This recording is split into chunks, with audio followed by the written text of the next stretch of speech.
విశ్రాంతి తీసుకోవాల్సిన సమయంలో 70 ఏళ్ల వృద్ధ దంపతులు అంజనా స్వామి దర్శనానికి పాదయాత్ర కొండగట్టుకు బయలుదేరారు. ఒకటి కాదు, రెండు కాదు, ఏకంగా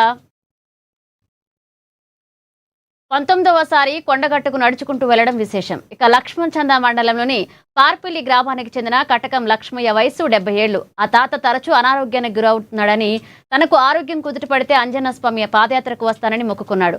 అనుకున్నట్లుగానే తనకు ఆరోగ్యం కుదుటపడడంతో 19 ఏళ్ల నుంచి పార్పిల్లి గ్రామం నుంచి కొండగట్టుకు పాదయాత్ర చేస్తున్నానని తెలిపారు. ఇక మొదట్లో కుటుంబ సభ్యులతో చేపట్టిన ఈ పాదయాత్ర నేడు 150 మంది స్వాములు, సాధారణ భక్తులతో వెళ్తున్నారు.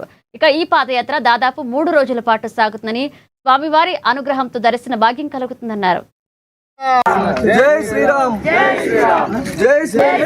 పేరు కటకం లక్ష్మయ్య, మాది బార్పేటి. నేను 19 సంవత్సరాల నుంచి పాదయాత్ర చేస్తున్నాను.